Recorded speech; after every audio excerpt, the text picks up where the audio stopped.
You know? I don't think so. No. You can't wear the jersey on the field unless you're ready to do the work off the field. Maybe I was just off the field in it today. Okay. Thanks for the cliches there, Dale. Or it's, Oakland. Coming to town in 2 weeks. So you're supporting the Raiders over the Browns? Maybe. You're Raiders. Picking a winner. Welcome to Game Day Battle, where Cleveland sports news meets biased and outspoken opinion. Got a whole Game Day crew here tonight. Yeah. DST. What's up? Some Fantasy Factor later. Ramon with the Rumor Mill. That's right. Coming up. And Brett's going to bring us Brett's Buckeyes. I'm Mike Glass. Yeah. We've got some bitching to do. Man. Some full-on, unrestricted, uncensored bitching. The tampons are out this weekend. Oh, hell yeah. Let me tell you. It was whatever. It was just a bad sports weekend for Cleveland, for Ohio. So we got some. Well, I got a one-team win this weekend, but Who? I'm not saying that. His fantasy team. It's fancy. Over me. Oh, that makes two. That's right. Shut the hell up. You know what? The Did the show's Monsters over. win? The show's over. I lost. He's jumping on his Monsters Notre win? Dame bandwagon. No, So, we don't care about Notre Dame here, man. just saying. I beat Michigan State. I'm just throwing that out there. No, we can't. So, save it. All right, so I want to just kind of jump right into the Browns, and I think there's some good and bad to go over there, so let's do it.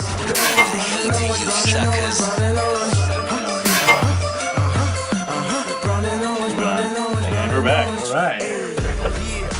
All right, so we all watched the Browns game, and it was probably the worst display in a while. I mean, I was thinking back to the Charlie Fry days. Oh my God. So I think there's probably a lot of bitching we can do, but let's just do something a little different here. Let's just take it around the room and give me some positives. Give me something that you saw that at least made you feel not completely shitty. So Dale, let me start it off with you. All right, you can throw that at me first. I'll take that one. Positives? I don't know. You said the good and the bad. I think you forgot the ugly. So I want to throw the ugly in there and just say that that's pretty much what I thought of the overall game as itself. I didn't really see anything outside of the first quarter that represented even remotely possibly an NFL caliber football team. We've been a bend but don't break defense, and we got broke on the one play, and we never built anything back up. It looked like they broke our confidence on that touchdown, and we were done for the whole game. You say broke their confidence. Do you think that they were in it mentally, emotionally, dedicated, and focused like they have been, or do you think they were kind of thinking about that week off coming up? I don't think they gave up. Okay. I mean, maybe Tennessee was just a much better team than we thought they were, Right. So, Ramon, anything that you can take from this game, maybe and look at it is a step forward. COLT with the passing, Right. threw 61 times. You did. Brown's record, and completed 41 times. So that was big for him. Broke two Browns records this past Sunday. How about that? That was a thumbs up, right there. But it also shows that we gave up on the running game. He threw too much. So you got to have a balance. 350 yards is great, but 350 yards if it's like you said, 61 tosses. So we kind of gave up. Like Dale said, no Hillis out there, and there's a lot of things going around people are talking about. But I took a positive. Robisky, got to see him catch some balls, which was odd. That's a rare thing. Yeah. So I'm glad to see him getting involved in the offense, and that's about it, man. On the positive side. But I'll wait for the negative to shoot back around. So you mentioned McCoy. Did McCoy? This was probably his first real chance to be a pure passer, a total passer. Do you think that he sort of stepped into that role comfortably, or do you think that he was just kind of trying to make things work? I guess what I'm asking is, do you think that he looked like he felt comfortable in that role? Yeah. It's a different role for him. Like only one with INT was a bad throw, but he got rocked on that throw too. That's he got intercepted, but he rolled out good. It seemed like he was he had control of the game. It just I don't think he had enough time to really set his feet and really get that throw down. Hey, what's up all you GDB fans? Welcome to my favorite segment another edition of the Fantasy Factor. Week 4 edition for you guys rolling right now. The beginning of the season is behind us. We're rolling into the second tier of things, and this is when teams start to separate. So it's really strong that you're putting up a fight every week. And I got some waiver wire pickups for you guys to help fill in some blanks. And I also got the Stock Watch returning back to the Fantasy Factor, where we're gonna upgrade some players and downgrade some guys too. Maybe time to cut some ties with some of those guys. You know how we do it here on the Fantasy Factor. First things first, our Player of the Week award goes to none other than Aaron Rodgers out in Green Bay. 6 total touchdowns, 408 yards through the air, 20 on the ground. He put himself way out in front of any second place high scorer. So Aaron Rodgers taking the cake this week, no doubt about it. All right, our stock watch here. We're going to upgrade some players for you guys right now. These are the guys you want to contact on the waiver wire. Try to sign them to your squad right away. And everyone's looking at me right now because they're like, who is it? Who is it? Who is it? Number 1, Washington running back Ryan Terrain.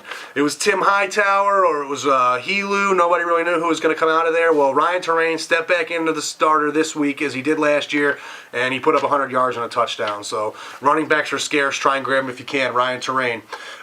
New England, Stevan Ridley. I was high on this guy at the beginning of the year. He had an amazing preseason, especially if you have somebody like Ben-Jarvis Green-Ellis, who's been lackluster at best. Maybe you want to try and handcuff him with this guy, because Belichick is known to play the hot hand or the hot legs, and this guy's a rookie. He had 10 carries for 97 yards and a touchdown. Nothing groundbreaking, but a solid number 2 running back performance. Wide receiver out in Dallas, Laurent Robinson. Okay, he came over from the Rams, and as long as Miles Austin is out, this guy's going to be in there, and he's going to be getting looks. He caught 7 balls for 116 yards, and those are solid fantasy numbers, guys. So try and take a look at Laurent Robinson. Pretty slim on the upgrades, but a lot of guys are falling off the map right now. Might be time to cut ties with them. Number 1, Big Ben. Pittsburgh is in shambles. His leg is in a boot. They don't know if he'll be back for 3 or 4 weeks. So if you were counting on big numbers from him this year, you're going to have to seek those elsewhere.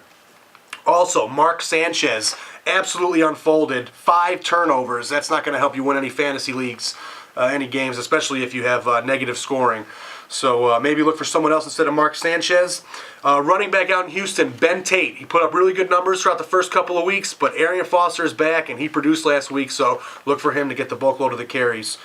Mario Manningham, wide receiver in New York. I thought he was going to catch 100 balls this year with Steve Smith skipping town, but that concussion put him out. It opened the door for Victor Cruz. All Giants fans have been waiting for this guy to come out, and he's the real deal. You know, he came out, he caught 6 balls for 80 yards, and almost single-handedly won the game for the Giants, that questionable call, but glad to see it go their way. So Mario Manningham down, Victor Cruz up. People probably already grabbed him off the waiver wire. If you can find him, grab him. Also, my final downgrade goes to Dallas Clark. Without Peyton Manning, he is just not the same tight end that he was. He's not a top 5 caliber. They got him in there blocking. And, as far as Peyton Manning's under center, you can't really look for big numbers from their guys. Although we did see a surprise from Pierre Garçon tonight. But I'm not looking for Dallas Clark to have the year that he's had in the past. So our question of the week comes from BLO, who asked, DST, should I roll with Brandon Gibson or David Nelson? Probably in a deeper league. I would roll with David Nelson. I love Buffalo's offense. He's been getting a lot of looks lately. Ryan Fitzpatrick is spreading the ball around, and I like him a lot more than Brandon Gibson. Turns out Gibson caught 1 ball for 14 yards, and David Nelson caught 2 for 18, so either way, you were pretty much screwed there, BLO. If you guys have any questions, you can hit me up at dst@gamedaybattle.com, or you can just hit me up right up on Facebook, and I'll get back to you as soon as I can, guys. Fantasy Factor, Week 4. We'll see you guys next week. DST out. Well, Brett, anything positive you can throw out there? Cheers up a little bit. Yeah, it didn't rain till about 3 minutes left in the 4th quarter, so that was All a right, bonus. I like it. I like it. It works. For a person that went to the game, that was great with that. To be positive, you have to be really picky on this game. You really have to pick these small little things out of there. I agree with Rubisky. Rubisky showed up. Evan Moore showed up finally. He got some looks. He caught a couple good passes. And I do the really positive thing about Colt McCoy that I liked is that after the game, he didn't make this. He didn't blame it all on the team on that one pass and the interception. Mm-hmm. He blamed himself. That shows the leadership again in Colt McCoy saying, "I tried to make something happen and it didn't work out."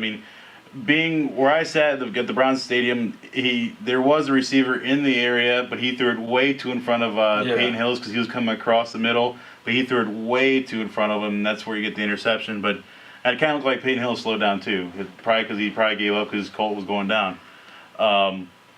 For Colt to throw 61 passes, that's just absurd. We're a one-dimensional offense right now, and we don't need to be. We need to be two-dimensional. We need to bring that running game back.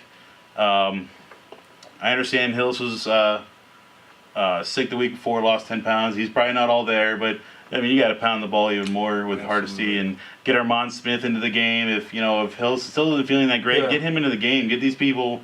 I mean, we're not looking for the playoffs this year. You might as well get these young guys a chance out there. And Hardesty with 4 drop passes. I'm sorry, but that ball was not slick at all that whole game. So I don't know why he dropped them.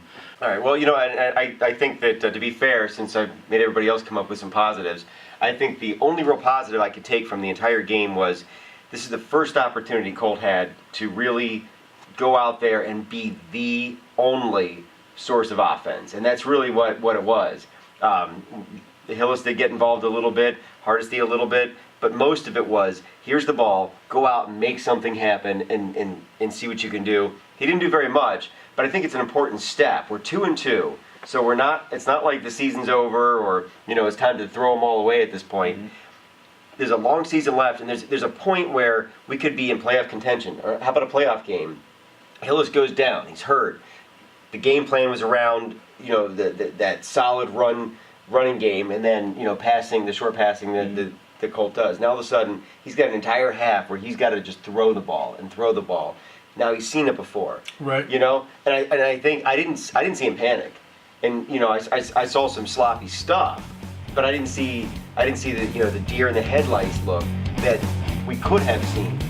So I'm still very confident in him. I'm very confident in the team.